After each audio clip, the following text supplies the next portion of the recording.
Coming up on this What does episode. it look like?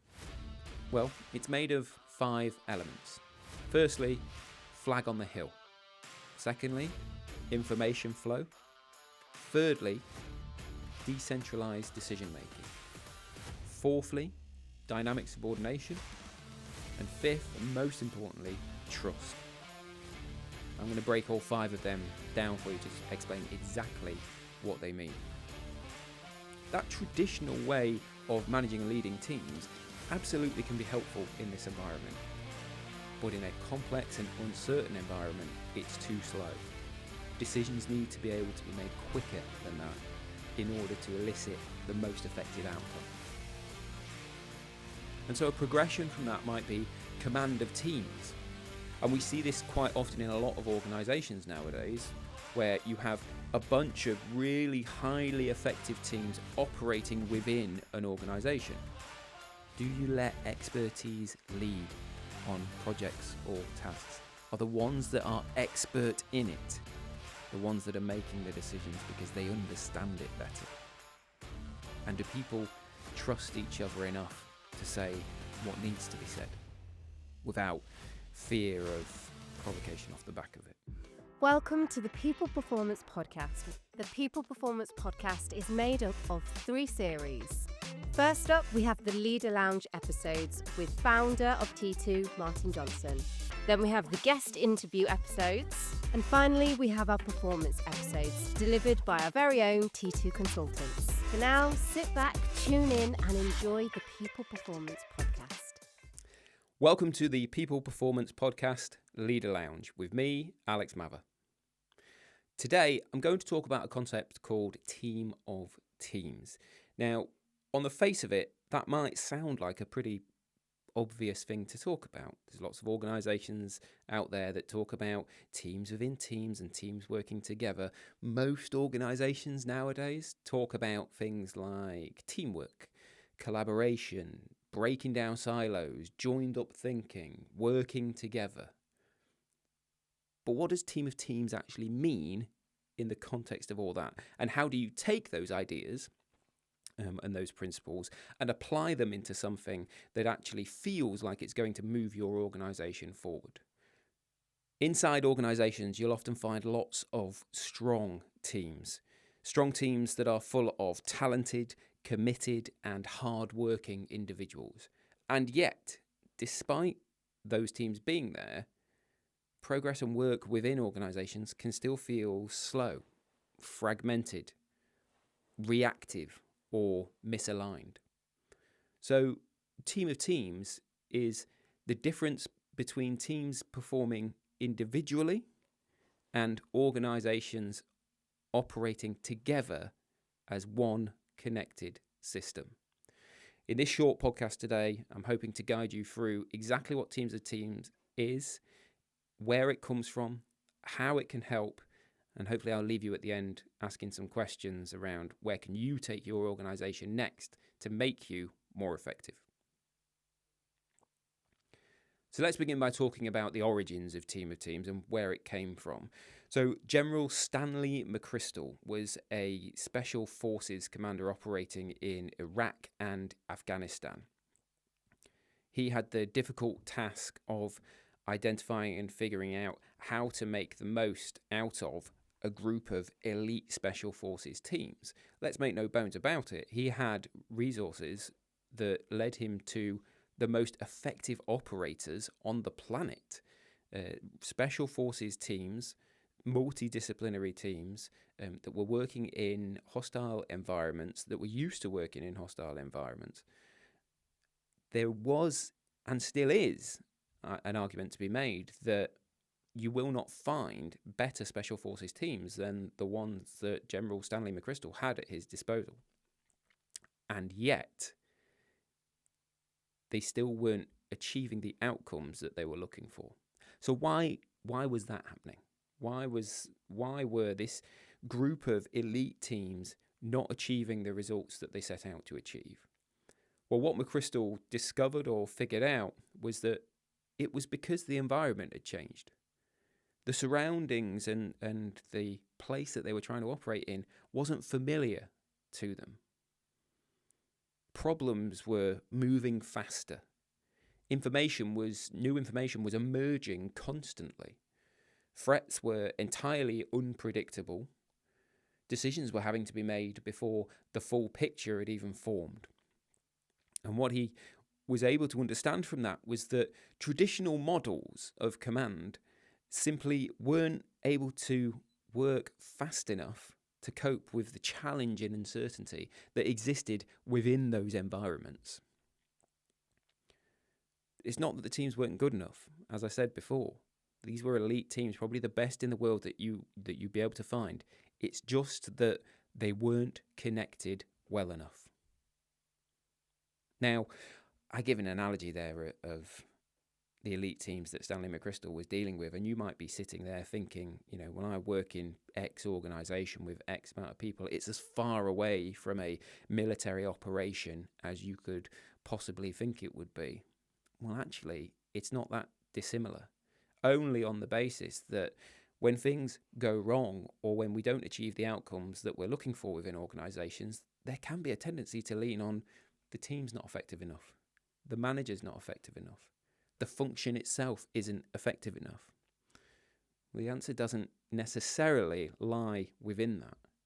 And what Team of Teams actually shows us is that very often the things that pull teams down and stop teams from performing can be from the handovers, the delays, the assumptions that are being made, the lack of context, the isolated decisions being made, the information that was received just a little bit too late, or the expertise that was either unheard or ignored. If you can build a system that, when joined together effectively, eliminates all of those things from happening, well, then your organisation becomes more effective. Your organisation or your military operation or anything that involves human beings being collected together and operating inside Team of Teams. So before we go into Team of Teams, let's look at some more traditional ways of operating in team networks. So the first one is a traditional command structure. So this is your traditional up and down, where decisions are made at the top and they filter down through an organisation. And when there are questions go back up to the top, they're then answered, and it comes back down the organisation. Now, that can be very useful and very helpful in an environment where the situation is predictable, where it's stable. We know what the outcomes are. We know what's going to happen with this. That traditional way of managing and leading teams absolutely can be helpful in this environment. But in a complex and uncertain environment, it's too slow. Decisions need to be able to be made quicker than that in order to elicit the most effective outcome. And so a progression from that might be command of teams. And we see this quite often in a lot of organisations nowadays, where you have a bunch of really highly effective teams operating within an organisation. Now, what that leads to is teams that are very strong, that are very highly capable, and that do fantastic work. On an individual team basis, though, the obvious issue, and the one that a lot of our clients here at T2 face, is that drives silo behaviour, a siloed mentality, where teams are focused on the outcomes for their team, not necessarily as much for the entirety of the organisation. Strong teams do not make a strong organisation. And so following on from that then is where we get to Team of Teams. Highly effective teams that are existing within a connected system, an ecosystem, if you want. They're not all doing the same thing. They're all doing different things, but they're all connected. And what those organizations are able to do, and what that group of teams then are able to do, is they're able to sense, respond, and adapt more quickly and more effectively. And I think this matters now more than ever before, really, because of the complexity that exists within the workplace. It's not just complication. Complication and complexity are two very different things. Things that are complicated can be very predictable. So it can be complicated, but you can predict and plot a path through it. Complexity is very different. Complexity is something where it throws things up at us where we're not quite sure what this is going to look like in the future. Complexity exists within today's working environment in the form of the constant change that we see from a geopolitical sense. It can be driven from things like hybrid working, from digital transformation, from public expectation or political pressure. We see complexity coming from financial pressures or the disruption or changes that are caused by AI. Workforce fatigue is a real, genuine thing in this age of 24-hour working. In an age where communications are always wanted to be faster. People want an answer, they want a response, and they want it now. All of that adds to complexity. And so leadership today then, by its very essence, has had to change. Leadership today is less about control and more about creating an environment for the system to work. If you create that environment, well, then the output and the effectiveness of your organisation goes up. That's what leadership looks like in 2026. And so if Team of Teams looks to build this or create this or help us move towards this way of managing and navigating our way through change and uncertainty and challenge, what does it look like? Well, it's made of 5 elements. Firstly, flag on the hill. Secondly, information flow. Thirdly, decentralised decision making. Fourthly, dynamic subordination. And fifth, and most importantly, trust. I'm going to break all 5 of them down for you to explain exactly what they mean. Let's start with flag on the hill. What do we mean when we say flag on the hill? Well, a flag on the hill is a shared purpose. And I'm not talking about a mission statement or something along those lines. A shared purpose is essentially your decision-making anchor. It's the way that teams within organisations articulate their mission.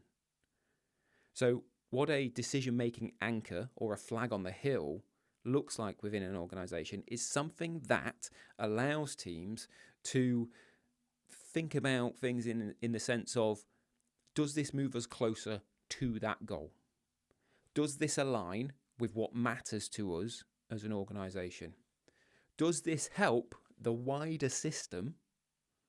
Or is it just helping my part of the system? When you've got a very, very clear, contextualised flag on the hill, teams and the people within them find it far easier to answer those questions. When there's no flag, when there's no direction, or when it's a little bit unclear, well, people are then free to make their own interpretation. They're free to create their own list of priorities, decide what's important and what's not by themselves. Essentially look after their own local pressures. And what that causes is drift within a team. Scope drift in terms of what they're doing, what they're operating on, how they're operating on it, and why they're operating on it. And that drift causes misalignment, which rolls on to silo working, silo mentality, and fragments and breaks that really effective team of teams dynamic. So that's flag on the hill. The next element is information flow. Now, information flow is not the same as communication. Now, there is a lot in all the stuff that we do here at T2 and generally anywhere in terms of effective leadership that talks about effective communication. Information flow is not quite the same thing. So information flow is about the right information reaching the right people at the earliest possible stage. When we talk about effective communication or increased communication, we can just talk about the different dynamic ways in which we communicate. Information flow is very specific on the basis, as I'll say it again, the right information to the right people at the earliest possible opportunity. Because without doing that, what you end up with is slow and reactive responses as opposed to proactive responses. Duplicated effort from team to team to team.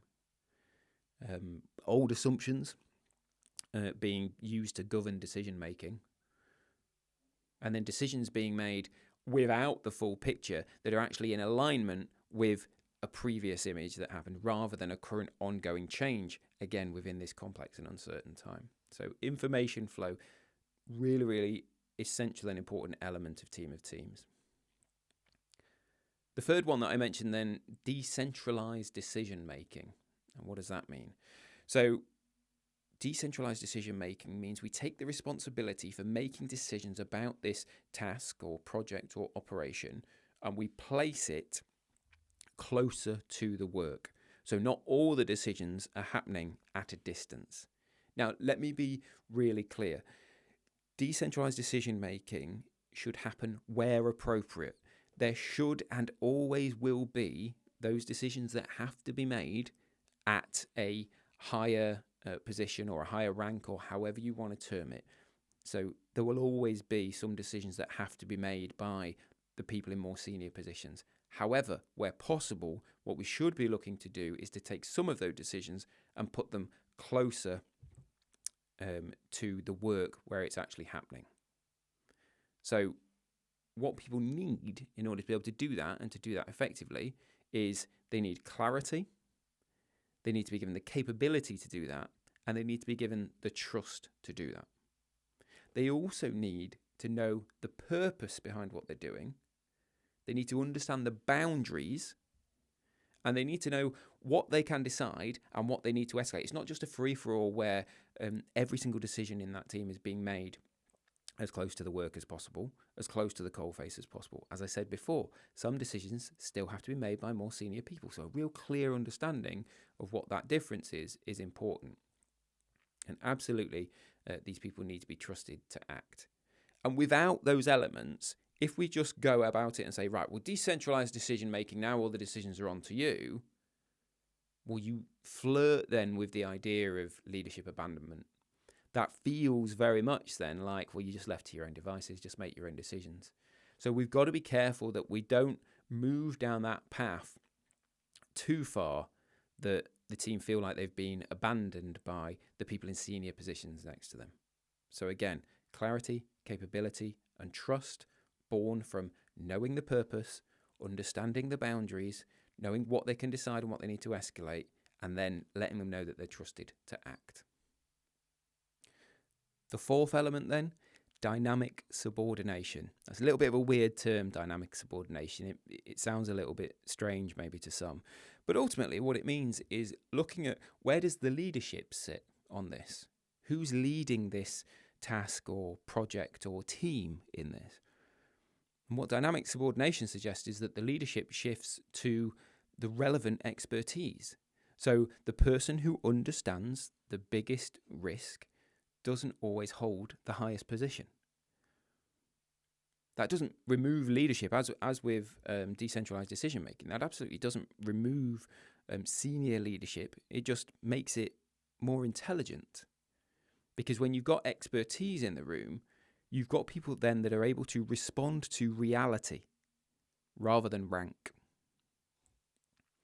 And then the fifth element, and absolutely the one that sits at the center of Team of Teams, is trust. Trust enables all the other factors within Team of Teams. Without it, people don't share information early enough. They don't challenge clearly and confidently.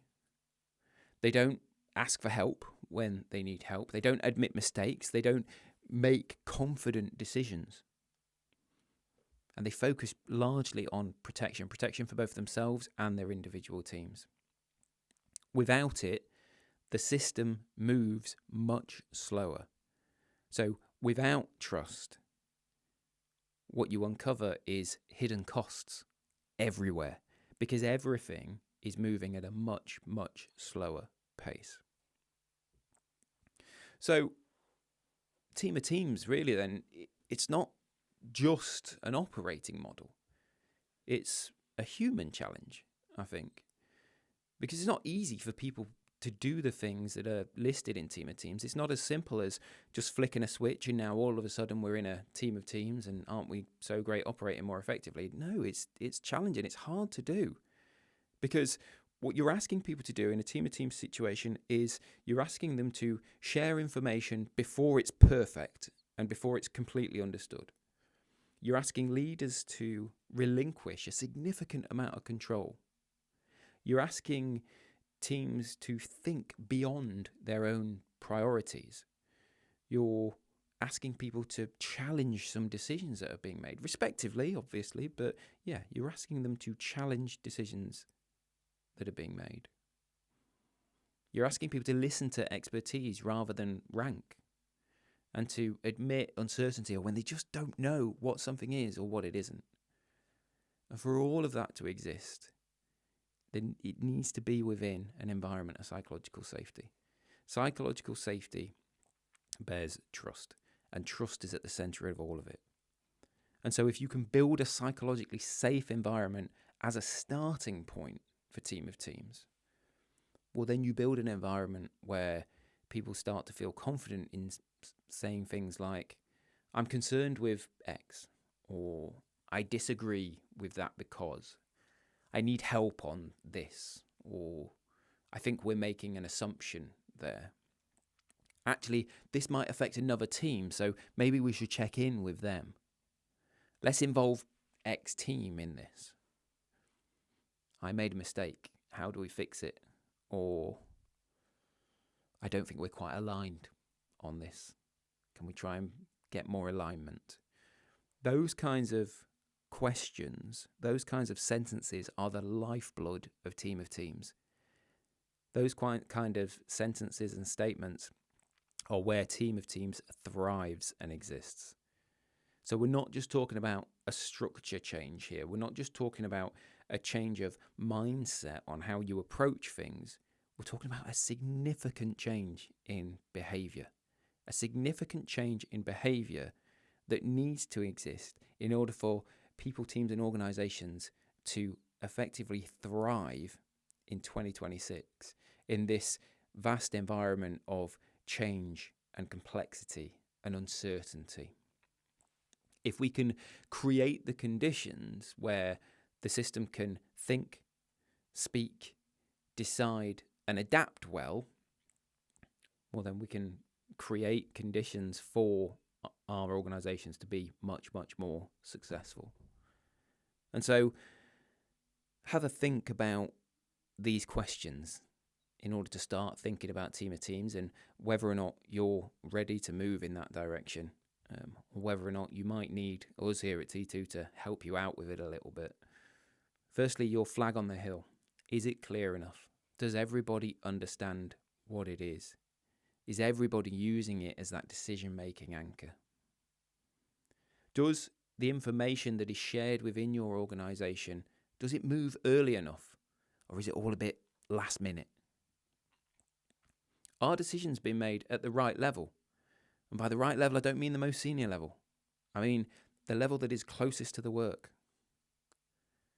Do you let expertise lead on projects or tasks? Are the ones that are expert in it the ones that are making the decisions because they understand it better?